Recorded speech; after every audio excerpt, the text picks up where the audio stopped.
did the bottoms up estimate. Bottoms up. That didn't work. Nope. We blew the budget. You said bucket. So That's what we're talking about today. Buckets, right? I thought you said something else. I know. That was implied. Okay. She's not the only one with buckets. Hi, welcome back to Retired with a Full-Hearted Home. I'm Erica. I'm Jack.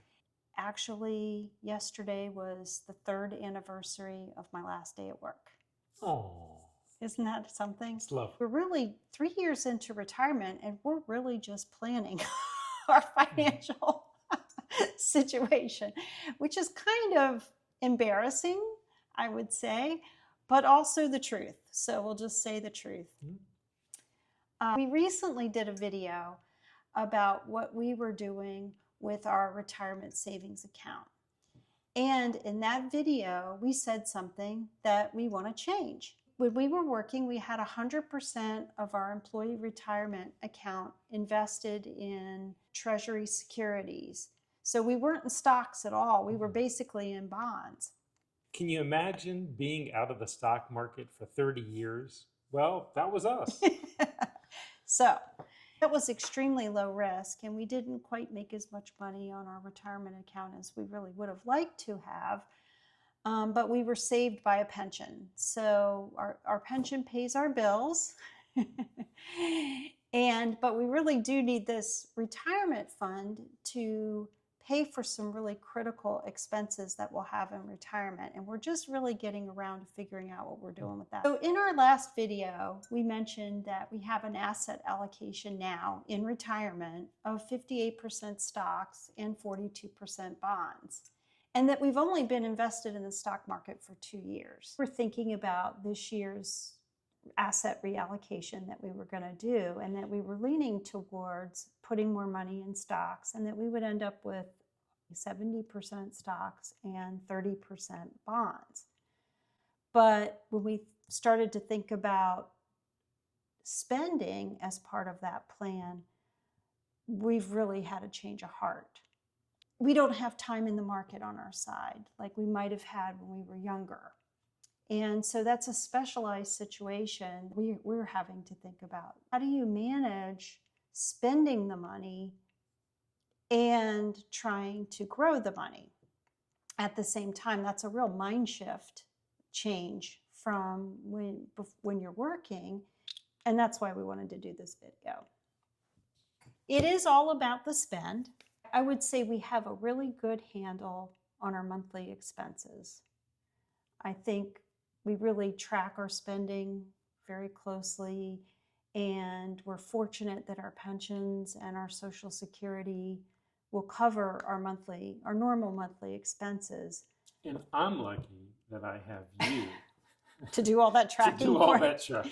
I know. You know, he should pay me. Erica is the wee part that does the tracking. Anyways, there was no doubt in their mind who was the brains behind this operation. I don't think that's true at all. It's very much true. One of us was a math major, and it wasn't me. Well, I wasn't a finance major, that's for sure. So anyways, I'm able to track our expenses, and we have a really good handle on the month to month. But what we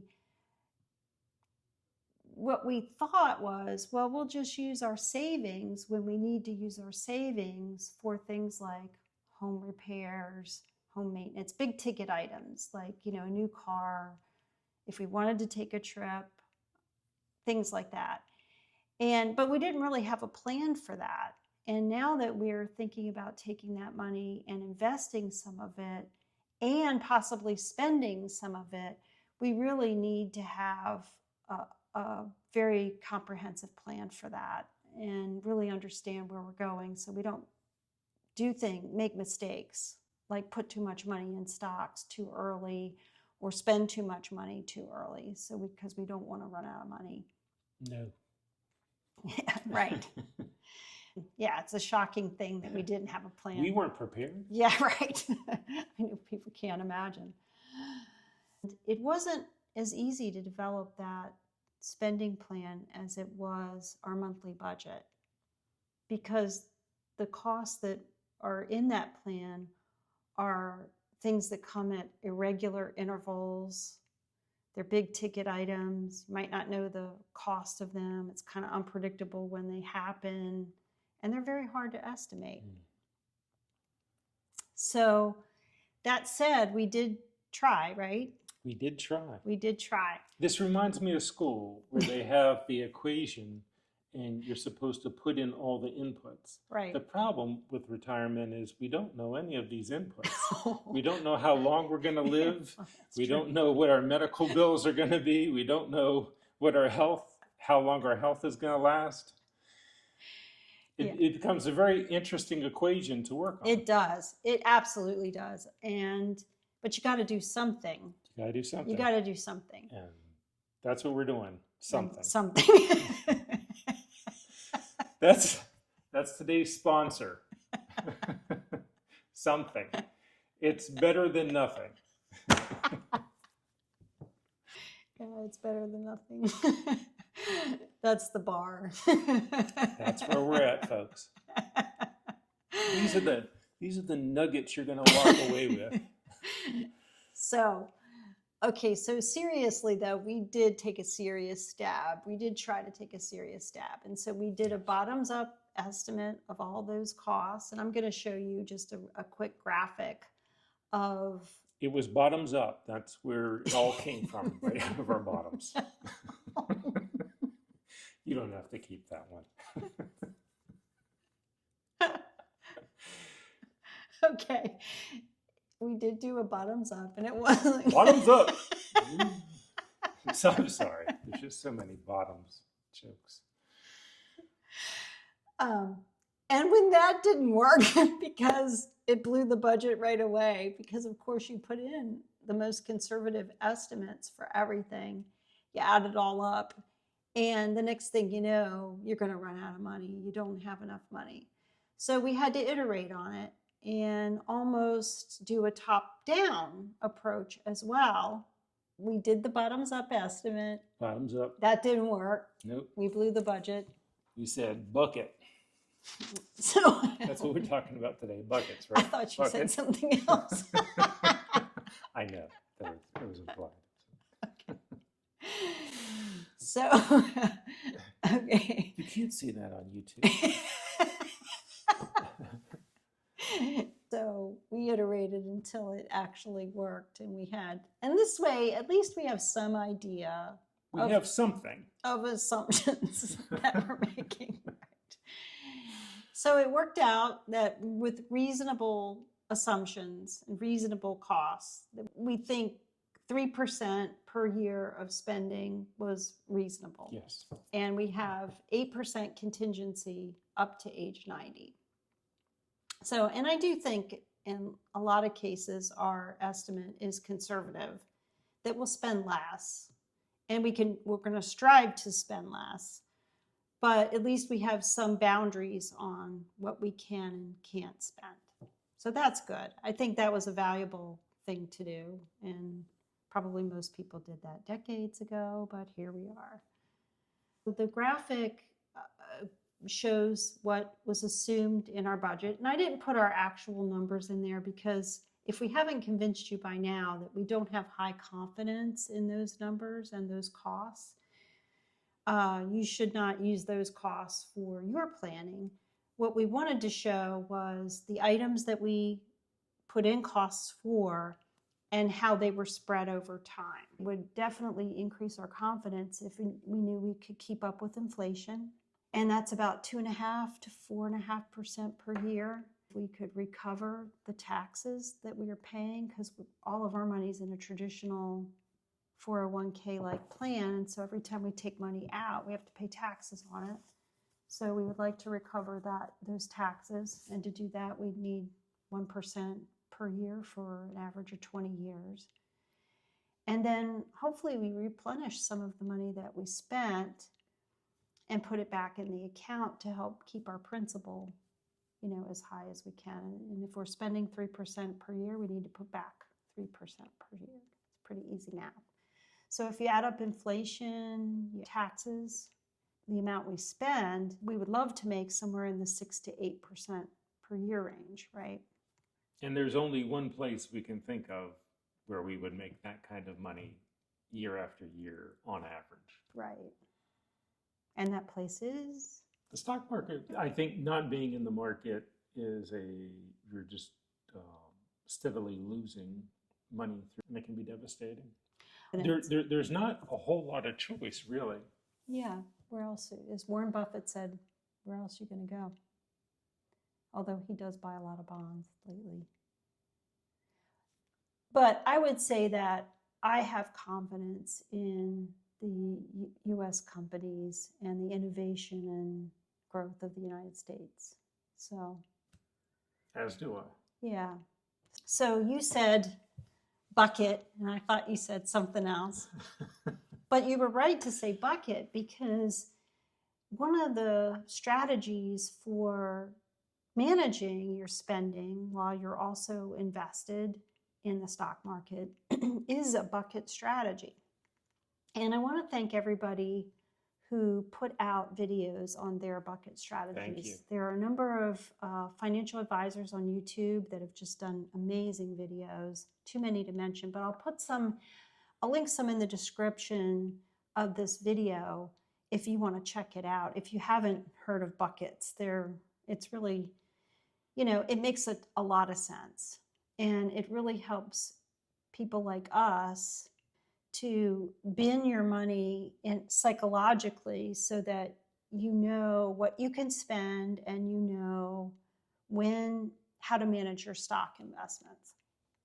We'll just quickly share our bucket strategy. It's a case study that you might find interesting. It's something. I really liked listening to other people's bucket strategies. Yes, I would say yes. Julie, Happy on Monday. She's very good about talking about her bucket strategy. Joe Kuhn is great with his bucket strategy. We'll share our bucket strategies. Bucket 1 is our cash that's available to spend. And bucket 2 is partially invested in the stock market. So it funds bucket 1. And it's not a high risk bucket. We have about 49% in bonds and about 51% in stocks in bucket 2. And just by luck, those first 2 withdrawals we did from the 401k funded our bucket 2. And our bucket 3 is in progress. It's a work in progress. There's nothing in bucket 3 yet. But bucket 3 ultimately will be 100% stocks, and it will be stocks that are held within a Roth IRA. And I finally convinced him, after years of trying, to do a Roth. I'm on board. He's on board. I'll just quickly talk about bucket 1. So bucket 1, we have 7 years of safe money. Remember, I had said that because we're just getting into the stock market now, we don't want to be forced to sell stocks before they've matured or sat in the market for ideally 10 years. But we at least can make it 7 without having to sell stocks.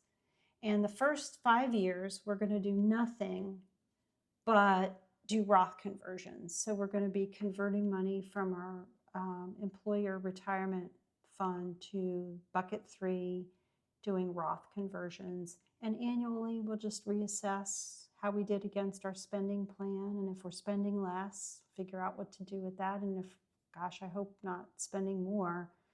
But if we are, we'll have to adjust the plan. And then at the start of year 5, if it's a bull market, we'll consider selling off some stock and replenishing funds in bucket 1 for spending. And we'd like to keep bucket 1 with at least 5 years of safe money, so that if we have a bear market in years 5 through 9, we can just wait it out. Because we actually really could go 9 years without selling stock if we needed to. So that's pretty good, huh? Mm-hmm. And 9 years, if we don't have to sell stock and the stock's been maturing for 9 years, that's pretty low risk, I hope.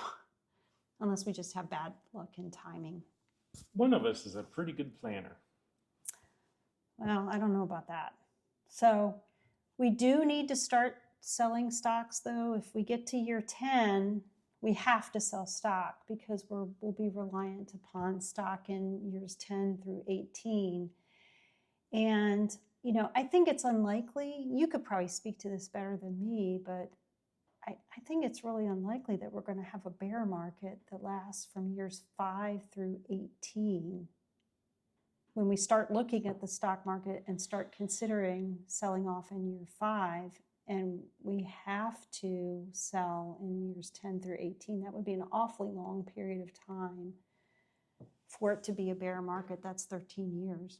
The other thing that mitigates our risk in that time period is that we're invested in index funds that are broad and diversified. Mm-hmm. So it's not like we'd be waiting for a single stock to turn around. No single You stocks. could wait forever No for that. single point of failure.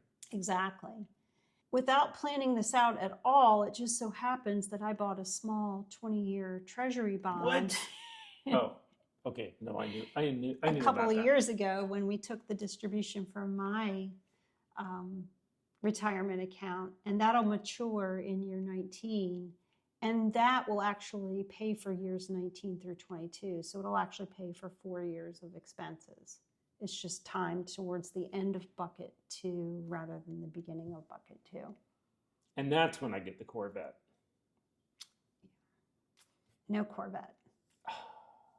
Okay, so so at the start of year 19, we'll start looking again at the stocks. And if it's a bull market, we'll start selling from bucket 3. And at that point, we're selling off Roth stocks. So we don't owe any taxes, which is great. And those stocks will have about 18 years in the market. So that'll be helpful, I think. I think that takes us through pretty much the end. You want to talk about what you'd like to do in our late 70s, early 80s? In our late 70s, early 80s, I was thinking we might try something like a Swedish death cleaning, but of our finances, where we sweep up everything.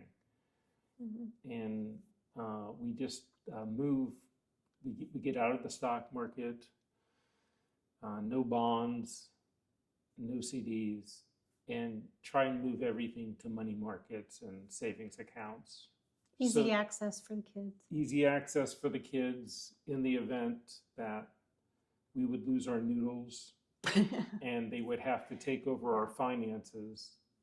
They would be sitting in a good situation to do it. There wouldn't be a whole lot of juggling or figuring out of things. Yeah. It would be straightforward. The tax situation at that point is going to be super simple. No required minimum distributions. About as easy peasy as you can get.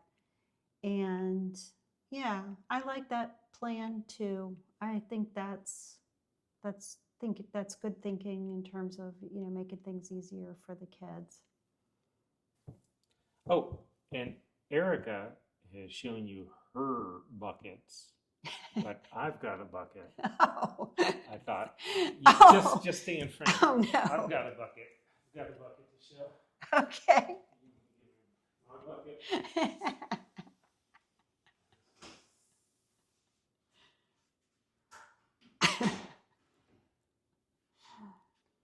Oh, I thought you were going to, I knew, okay.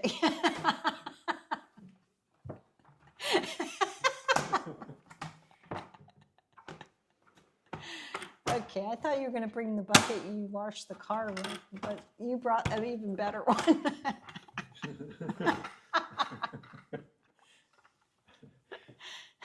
As we age, it's not always convenient to wait until there's a bathroom nearby. It's not always possible to make it to the next bathroom. And that's why we're introducing today's sponsor, the toilet bucket. We're not sponsored. But it is. Got a little seat, and a little toilet paper. Now, laugh as you might. Someday in a long car ride, you may wish you had the toilet bucket. Toilet bucket. It's something. It's not nothing. It's not nothing. I mean, this alone, you may wish you had this. We need a bigger roll. You need a bigger roll. Yeah. There you go. Toilet bucket. It's your bucket strategy. It is a bucket strategy. Do you have bucket money? Leave a comment. We need to do a video because it comes with the whole tent.